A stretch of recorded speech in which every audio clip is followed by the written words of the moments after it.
Bonjour à toutes et à tous et bienvenue pour notre émission Summertime qui est dédiée aux métiers autour des semences. Et aujourd'hui, on a décidé de s'intéresser à tout ce qui concerne les nouvelles pratiques culturelles et tous les métiers qui concernent ces nouvelles pratiques. Et pour cela, je suis avec Oriane Fournier. Bonjour, vous êtes responsable ressources humaines chez Florimond-Després. Bonjour et bienvenue. Laura Brun, ingénieure régionale à la Fédération nationale des agriculteurs multiplicateurs de semences, la FNAMS. Bonjour et bienvenue. Bonjour. Et nous avons Estelle Levallois, qui est de l'Institut Agro à Rennes. Donc vous êtes étudiante. Bonjour et bienvenue. On va creuser un petit peu tous ces métiers et voir ce qu'il y a de nouveau. Alors quand on parle de nouvelles pratiques culturelles, on parle de production. J'ai envie de vous poser les premières questions, Laura. Vous vous occupez des agriculteurs multiplicateurs et vous essayez de développer des pratiques dans la production qui sont plus vertueuses, plus innovantes. Racontez-nous un petit peu ce qui se passe dans ce domaine. Alors, ce qui se passe dans ce domaine, c'est qu'en fait, les agriculteurs multiplicateurs ont quand même de moins en moins de molécules qui sont disponibles pour pouvoir multiplier leurs semences. Parce qu'on leur empêche un petit peu, il y a des contraintes réglementaires. Voilà, il y a de moins en moins de produits qui sont homologués. Et on est aussi en fait sur un segment. En fait, il y a beaucoup de produits qui sont à être homologués pour la production de consommation. Et on est par exemple sur un segment qui va être sur la phase reproductrice des plantes, c'est-à-dire que les carottes pour un maraîcher, il sait les produire facilement jusqu'à produire une racine. Et nous, après, en fait, on est sur l'étape suivante. Il va falloir les faire fleurir et produire des graines. Et donc, sur cette étape-là, c'est un tout petit marché. Il y a quand même assez peu de molécules qui sont disponibles. Et alors, comment vous faites pour remplacer ces molécules? Comment vous envisagez des nouvelles pratiques? On a mis en place plusieurs expérimentations. Je m'occupe par exemple d'une expérimentation qui est sur une longue durée, où on a essayé, par exemple, si je garde l'exemple des carottes, de ne pas semer des carottes, mais de les planter. C'est une pratique qui se faisait auparavant, dans les années 80. Et en fait, on va éliminer toute cette phase-là où la carotte ne couvre pas le sol, et ça évite en fait de mettre des herbicides à ce moment-là. Et après, en fait, on gère les adventices, par exemple, par du désherbage mécanique. On voit qu'on reprend pas mal de pratiques des années 70 et 80. Ça veut dire qu'il faut réapprendre à faire des choses qu'on faisait avant et qu'on a un petit peu oubliées ou plus utilisées. Oui, et puis il faut le réactualiser parce qu'au niveau du machinisme, par exemple, on n'a pas les mêmes outils. Donc il y a d'autres moyens, d'autres façons de faire. Et alors comment ça se passe? Les agriculteurs se forment au fur et à mesure à ces pratiques anciennes? Et ils se forment ou ils se documentent. Il y a plusieurs façons d'acquérir de la connaissance et des pratiques. Ils peuvent visiter ce que font les uns les autres.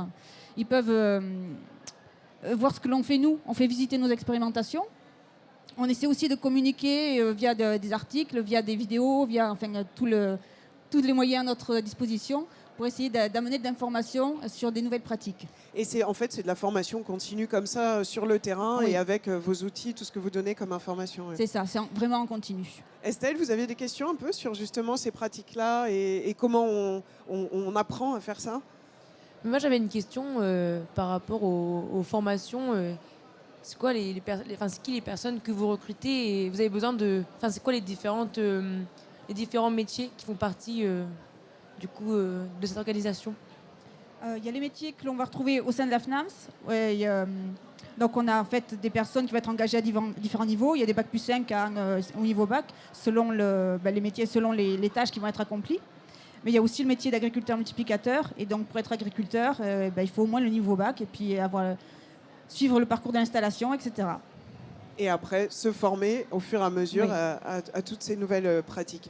Oriane, vous êtes, quand on parle de nouvelles pratiques culturelles, il y a aussi la semence, donc de trouver des semences, de sélectionner des semences qui soient plus vertueuses pour l'environnement.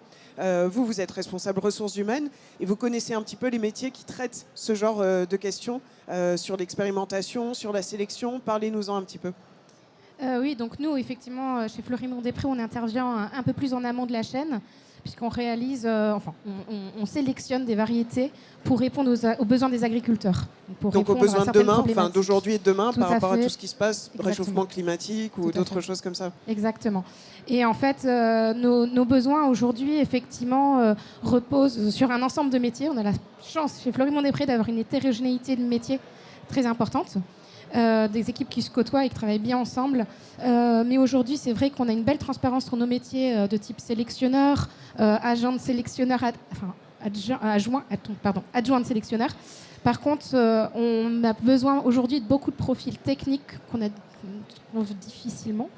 Alors, est-ce que vous pouvez nous expliquer justement, agent de sélectionneur, enfin adjoint de sélectionneur et sélectionneur, en quoi ça consiste exactement? Ça doit être un petit peu les questions que se pose Estelle. Et puis, les métiers dont vous avez besoin et que vous n'avez pas tellement de propositions. Oui, en fait, les sélectionneurs sélectionnent ces variétés de semences. Donc, effectivement, ils sont les décisionnaires sur le sujet. Donc, nous, on traite principalement d'espèces telles que les céréales, les betteraves et les pommes de terre, les oléoprotagineux. Mais aujourd'hui, ce qu'on recherche, c'est des profils plus de type Bac Pro à Bac plus 2. Ce sont des métiers type agent d'expérimentation, par exemple. Ils font quoi exactement? Qui accompagnent nos équipes de sélection sur les expérimentations au champ. Donc la mise en place, le suivi de notre matériel génétique au champ pour trouver ces variétés qui vont faire l'avenir, on espère, de l'agriculture. Donc c'est plutôt un travail qui se passe dans le champ, c'est-à-dire de faire pousser les semences, de les sélectionner, de voir comment ça se passe, c'est ça? Exactement, dans le champ, mais pas que.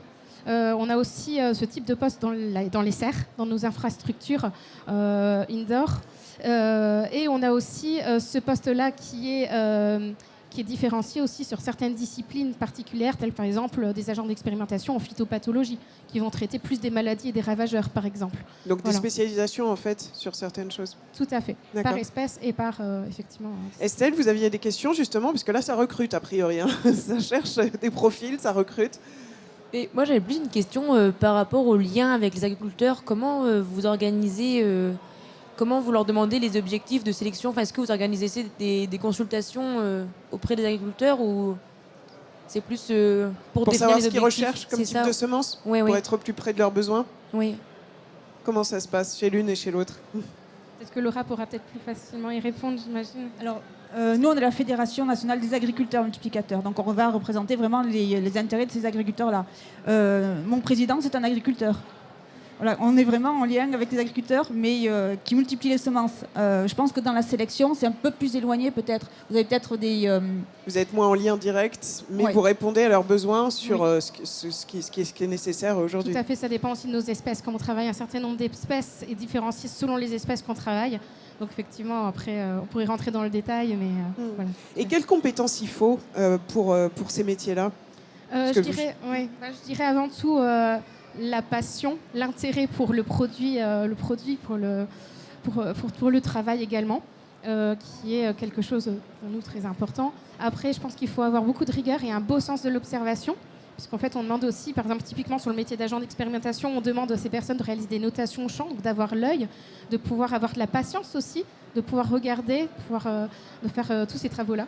Donc je dirais que c'est les plus grandes qualités, à mon sens. Est-ce qu'il y a des questions d'encadrement aussi? Est-ce qu'il y a besoin aussi d'avoir ces compétences-là?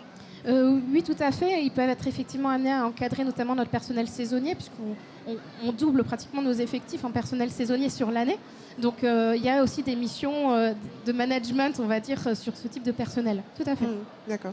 Et Estelle, vous avez une question encore sur les semences, sélection, expérimentation? Non, je pense que c'est parfait. En fait, du coup, j'ai juste... par rapport aux métiers que vous recrutez, c'est vraiment des métiers du coup qui vont être assez polyvalents entre les... Expérimentation, c'est ça, ouais. dans les champs, en laboratoire, enfin aussi en analyse, c'est ça? Oui, exactement. Et puis, selon les périodes de l'année, il y a des travaux qui changent beaucoup.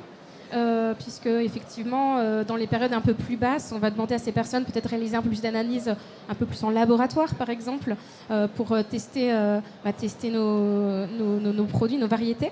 Donc effectivement, ça dépend de l'année. Et beaucoup de polyvalence. Et ça change beaucoup d'activités. C'est ça. Donc quelqu'un qui a envie de changer, de pouvoir effectivement... on ne s'ennuie pas. Et à qui on s'adresse alors si on veut donner sa candidature? Alors n'hésitez pas effectivement à transmettre votre candidature au service RH. Donc on a aussi un site internet Fleurimont-Després sur lequel on regroupe tous nos métiers sur lesquels on recrute actuellement. Et aussi on recrute des personnels saisonniers. Non pas seulement sur la période estivale, mais tout au long de l'année. Donc n'hésitez pas, puisqu'en fait, selon les espèces, on a des besoins importants sur certaines périodes et pas sur d'autres. Donc on reste ouvert, n'hésitez pas à nous envoyer les candidatures, on ne manquera pas d'y répondre dans les plus brefs délais. Ça, j'imagine. Peut-être on leur demande un petit conseil pour justement les jeunes générations comme vous qui se lançaient dans ce domaine agricole. Qu'est-ce que vous lui conseilleriez? Alors moi, je dirais aux jeunes surtout de continuer à vous renseigner aussi sur le lieu de travail, d'aller voir les personnes qui sont passionnées D'aller sur place. D'aller sur place, parce qu'il n'y a rien de tel que de demander aux personnes qui travaillent avec nous ce qu'ils font au quotidien. Ils prendront beaucoup de plaisir à vous expliquer les choses, parce que c'est des personnes qui sont passionnées, qui aiment ce qu'ils font. Et du coup, à voir les choses et à rester toujours curieux. Voilà, de manière générale. Laura, un petit conseil à Estelle? Oui, mais ce sera à peu près la même chose, quoi. C'est la Puis- passion avant tout. Oui, puis aller voir aussi dans les champs ce que ça donne, pour vraiment se donner une impression concrète de ce qui se passe, quoi. Donc rendez-vous dans les champs, Estelle. Ouais. Merci beaucoup, Oriane, Laura et Estelle, pour ces informations. Donc on voit que on peut être recruté facilement parce qu'il y a besoin de talent dans ce domaine, talent et de passion aussi. Merci beaucoup.